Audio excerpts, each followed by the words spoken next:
We investigate the Cleveland torso murderer, one of the most gruesome serial killers of all time.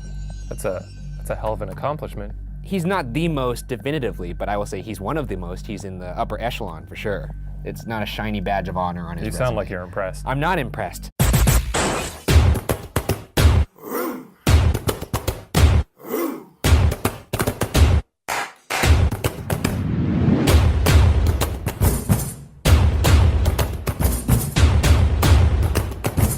It's Roven for R40 Productions. We are going to dissect the theories of the ghastly Cleveland torso murders, brought to you by BuzzFeed Blue, BuzzFeed Unsolved, Season 3, Episode 3. Let's get right into it. BuzzFeed Unsolved, we investigate the Cleveland torso murderer, one of the most gruesome serial killers of all time. That's a hell of an accomplishment. He's not the most definitively, but I will say he's one of the most. He's in the upper echelon for sure. It's not a shiny badge of honor on his resume. You sound like you're impressed. I'm not impressed. The things he did were pretty, for lack of a better term, gross. Wonderful? Gross. Okay, whatever you say. Between 1934 and 1938 in Cleveland, Ohio, near Kingsbury Run, 13 people comprised of 6 women and 7 men were killed by a serial killer. Of those 13, only 3 were identified, and almost all of them were vagrants or sex workers. All of the victims were decapitated, and in some cases, the head was never found. He just killed Walt anybody. He also, Disney. we'll see, he killed all ages as well. Like, this guy just didn't give a shit. He's just death. The killer often dismembered the body through the torso, and in no instance was a body found fully intact. These gruesome tendencies would earn the killer the name the Cleveland Torso Killer, or the Mad Butcher of Kingsbury Run. Here's a little background on Kingsbury Run.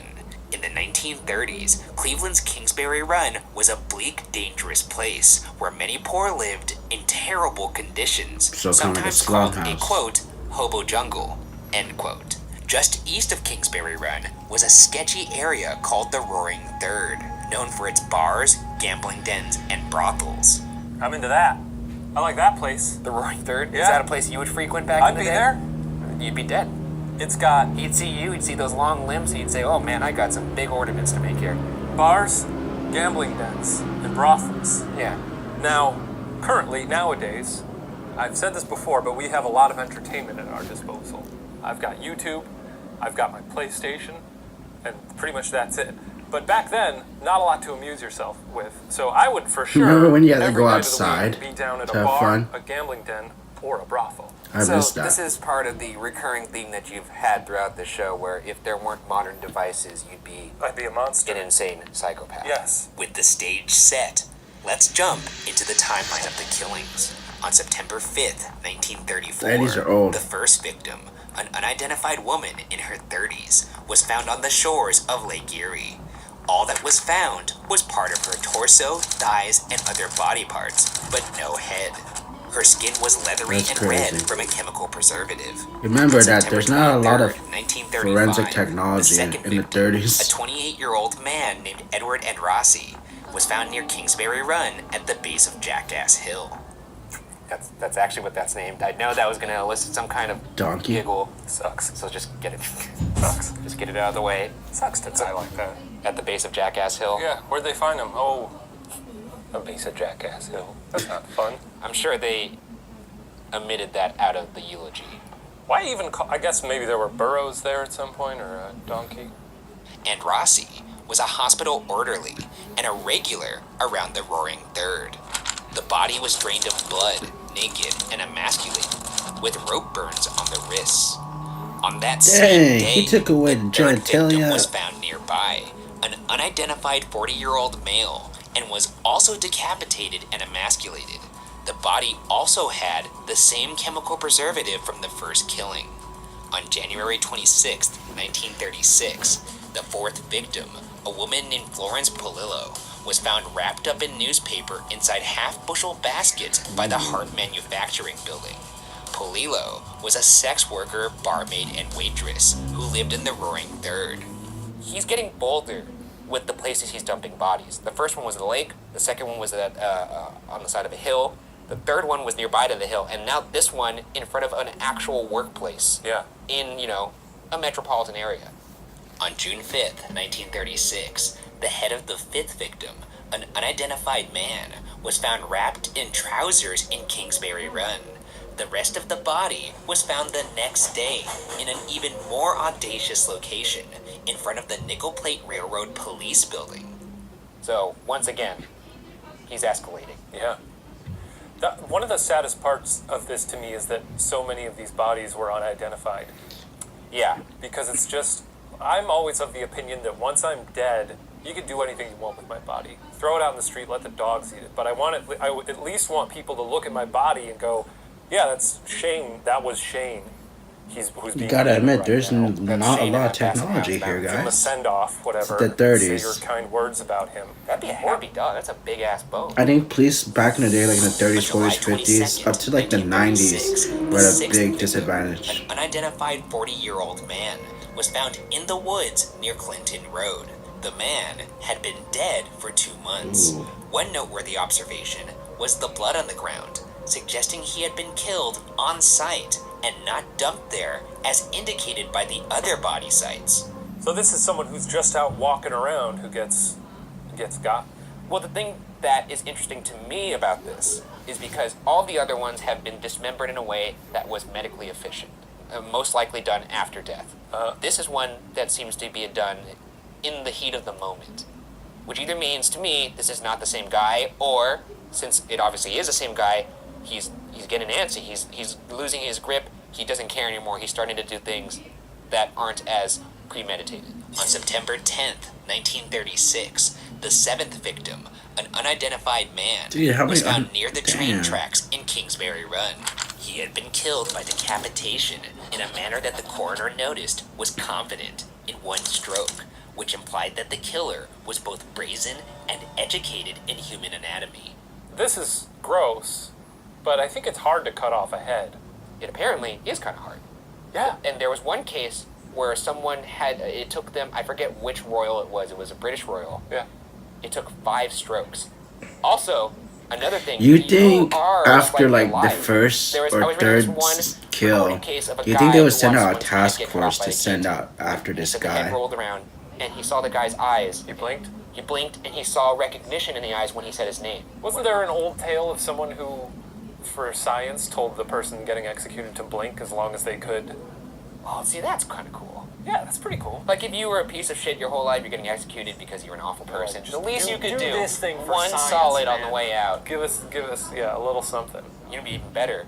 Not blink. What if they were like, why don't you give us a wink? like a... Your vocal cords are gone, right? See, but you could wink. You give a little I mean, wink. I guess a little it cheeky depends. wink. I would blink I would instead ask of them wink to if I was chop in like just beheaded. below the vocal cord, so I could kind of roll over and be like, "Hello, my baby."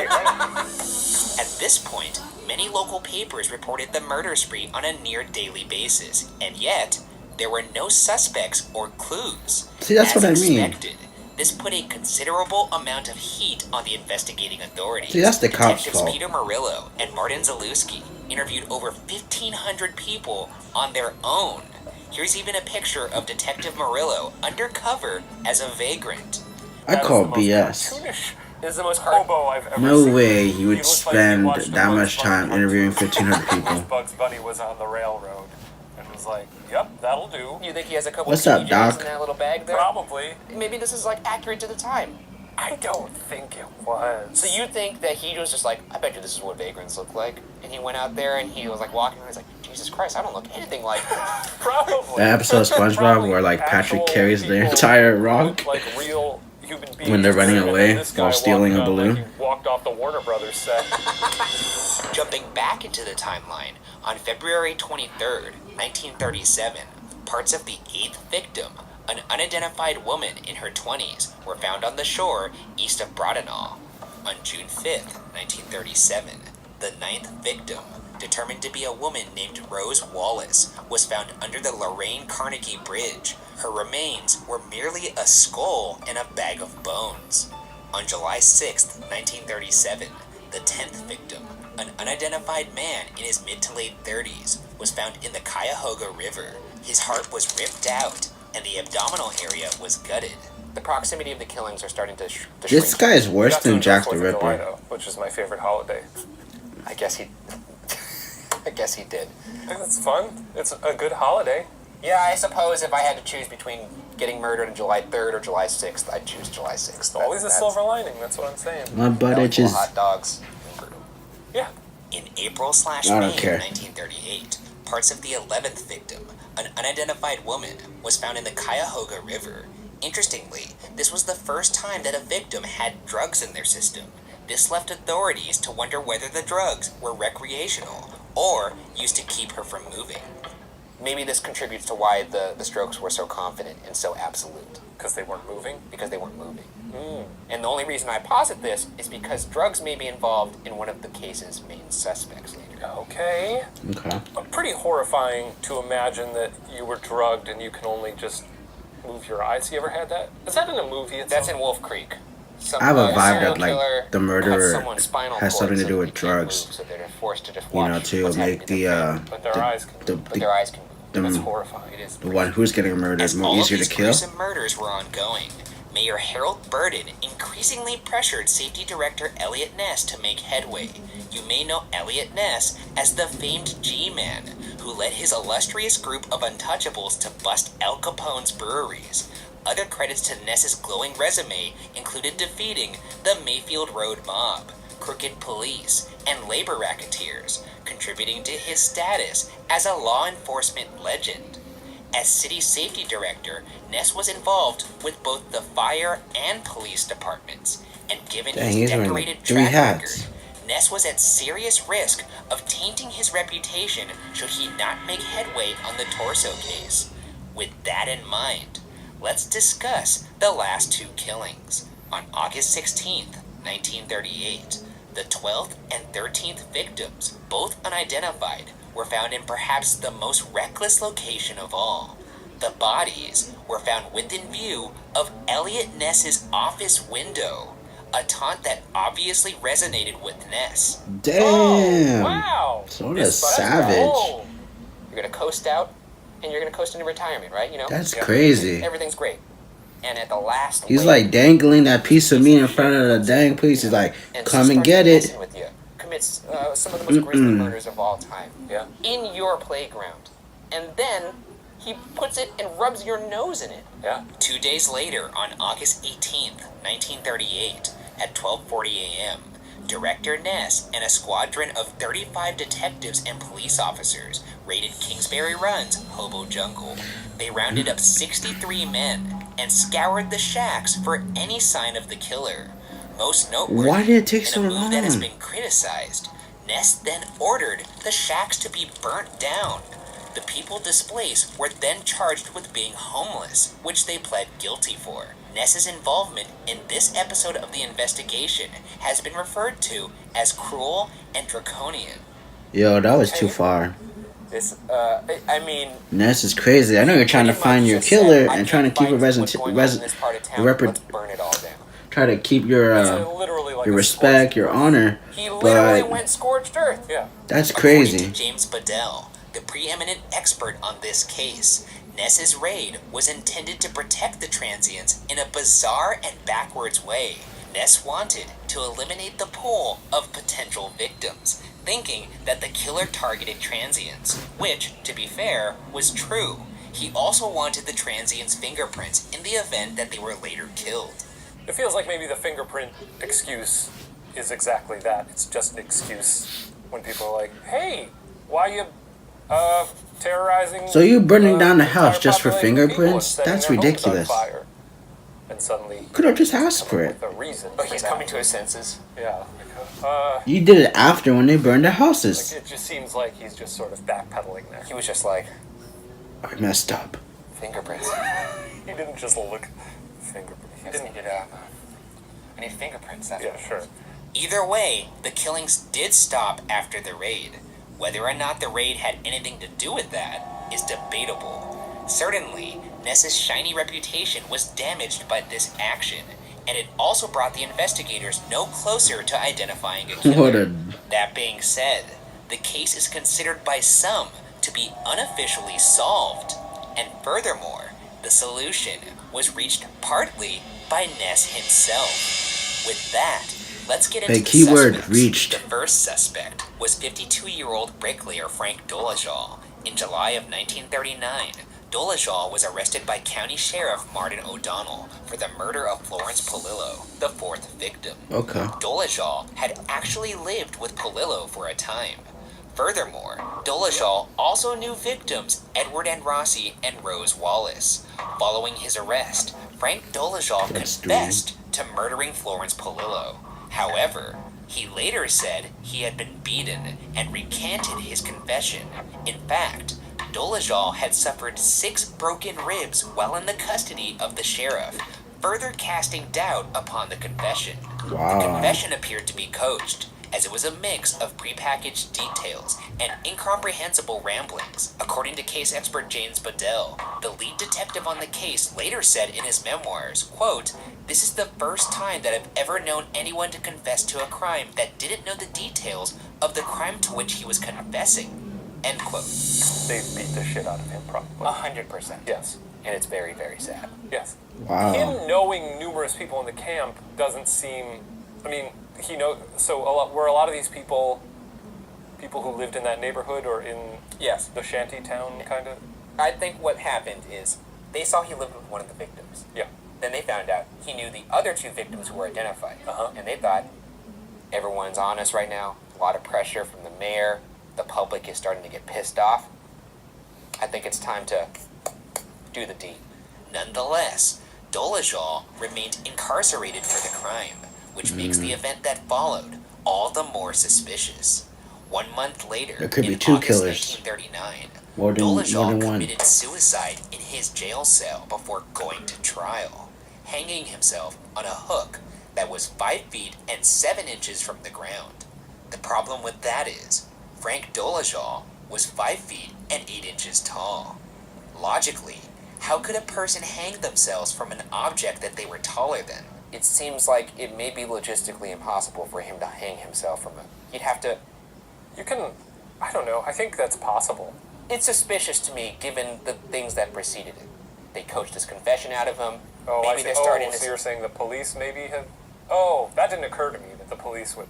What I'm The saying police is into it? they seem very, very That's legit. set on this being their guy. Yeah. They've beaten him. They've gotten a confession out of him. They start to think, oh, this is going to go to trial soon. Oh, okay. I did not put that together. In addition, James Bedell interviewed forensic science experts that looked at Dolezal's autopsy.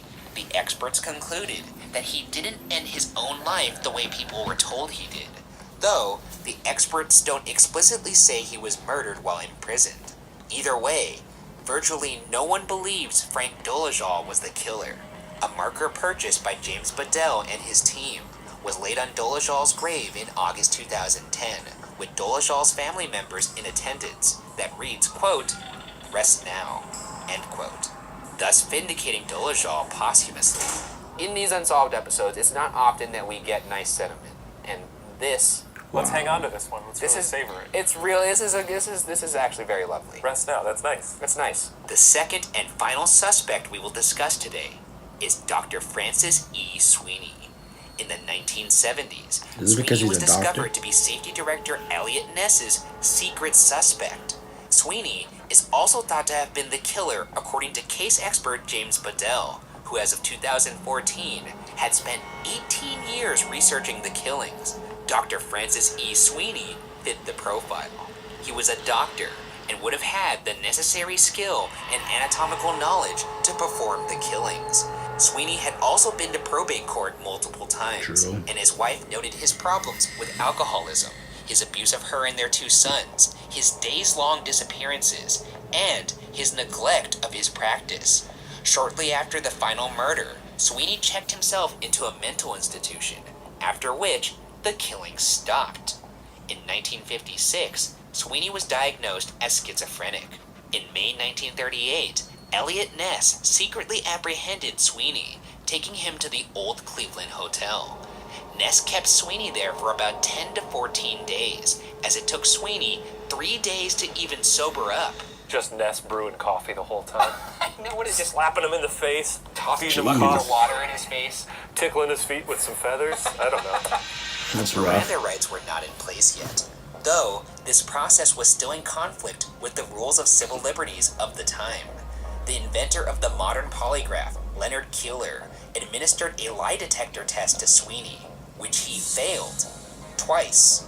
Keeler told Ness, quote, "That's your man. I might as well throw my machine out the window if I say anything different," end quote. This makes me wonder if he, in his mind, thought he was sort of a vigilante justice type.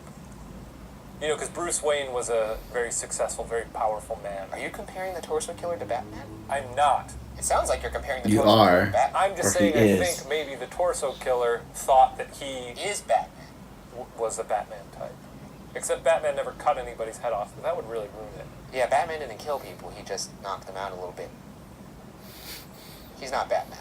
Ness had to proceed carefully because Sweeney was a cousin of Congressman Martin L. Sweeney.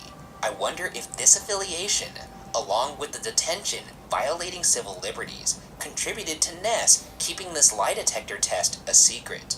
Regardless, despite this revelation, Francis Sweeney was released, and less than 3 months later, the final 2 torso victims were placed within view of Ness's window, seemingly to mock him.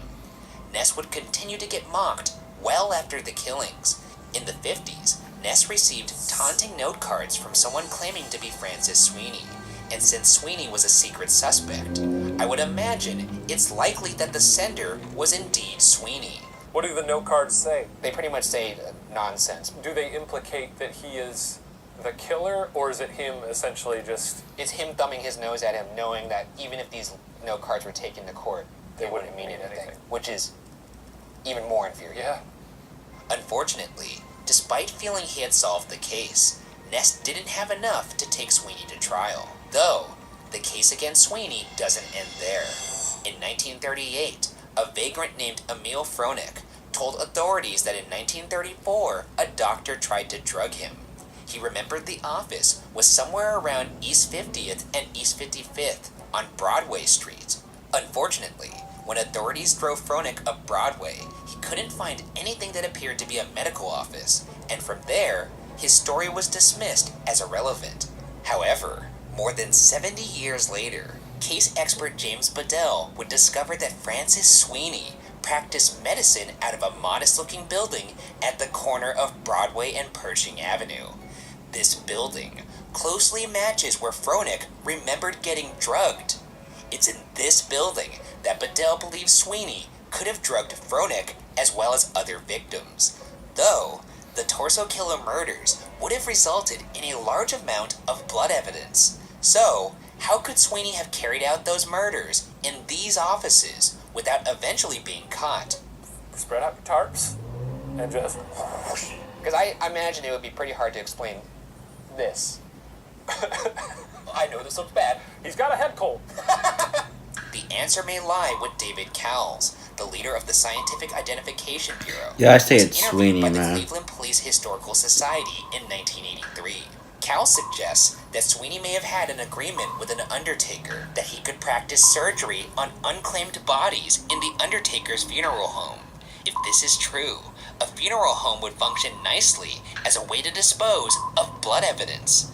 This arrangement, however, does seem to be possible, as directly next door to Sweeney's office was a funeral home. In fact, the funeral home had a concrete ramp located behind the building that conveniently led to the undertaking facilities. Both Sweeney's medical office and the funeral home are a short car ride away from where the September 1935 victims were found, which was not far from the Roaring Third. In Bedell's opinion, Sweeney could have visited bars near the center of town to lure people back to his office with promises of alcohol or drugs. He just made an agreement with them to say, yeah, you can work on our dead bodies, but then he'd bring in some of his own.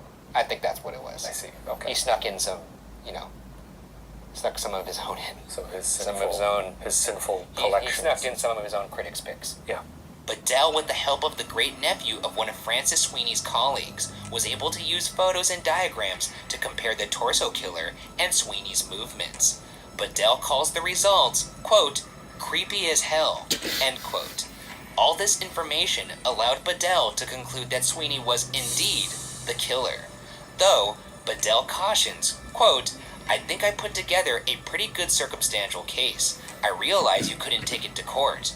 And Ness realized back then he couldn't take it to court. End quote. It's crazy that all he had to do was follow the rules, and it's quite likely he may have gathered some. So legitimate he just evidence got on the away guy, with it. or at least The thing is, all he had was Sweeney fit the profile, right? yes. But that isn't grounds to getting a search warrant for someone or bringing someone in. No. I don't know what the rules are, maybe of when you're allowed to arrest somebody or even submit them to something like a lie detector test. Yeah. I imagine it wasn't enough for him to do it when he did it. Yeah. Or ever. Sweeney would have to slip publicly. There are, however, some criticisms of the Sweeney explanation. Police and crime reporter Doris O'Donnell believes that somebody at the funeral home would have noticed something weird was going on. Thus, the funeral Yet, home was in O'Donnell may cahoots. be biased, Sweeney. since her uncle was the sheriff who arrested the controversial suspect Frank Dolezal in 1939. I think it's like one of those things where you wouldn't even dare to dream that someone would use this as a place to kill people. Right. Because you're around death all the time, all you see is dead bodies. What makes you think that they're going to be like, oh, I wonder if someone's using this to kill people? Also, even Bedell acknowledges that the medical office setup could have only been utilized for the initial murders, before colleagues could become suspicious. He doesn't know where the murders that followed occurred. Others, including lead detective Peter Murillo, Where's the believe blood, the torso though? murders were committed by the same person that committed murders in Newcastle, Pennsylvania. Detective Murillo felt that Sweeney was too overweight to make the rail trip back and forth between Newcastle and Cleveland, which consequently led to Murillo's discounting of Sweeney as a suspect. But, to be fair, Murillo had also been kept in the dark about Sweeney's secret interrogation and lie detector test. I for one, will go on record by saying I do think it's him. Yeah, it's Sweeney. I will also go out on that limb. Great work, Ryan. That's the best I could give. Yeah. So, well, I guess I shouldn't say But great it's not work, enough Ryan. to take him to More- court. I didn't do anything. James No. Bedell did. Yeah. Regardless, Francis Sweeney remains, for the most part, the most popular suspect. In the case of Elliot Ness and James Bedell, they believe that he is not just a suspect, but in fact, the killer. However, we may unfortunately never be able to definitively prove that, and for now, the case remains officially unsolved. Damn. So, after watching that whole ordeal, you gotta say it's Sweeney. Yeah, even though there's not really there's no evidence except for the lie detector test and how it fits the profile and how the killings stopped after when he checked into the psychiatric hospital.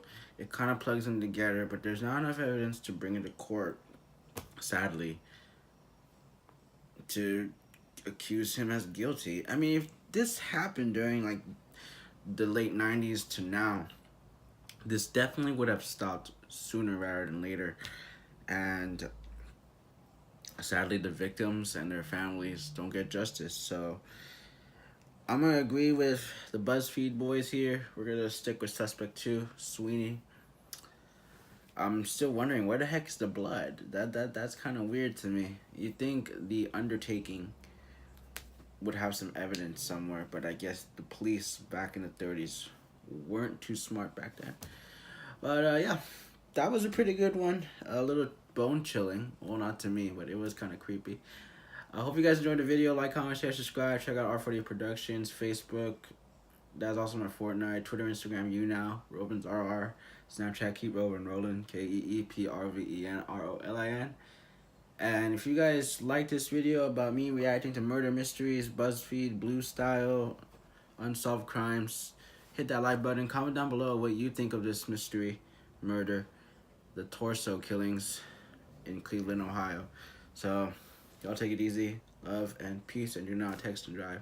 See y'all later.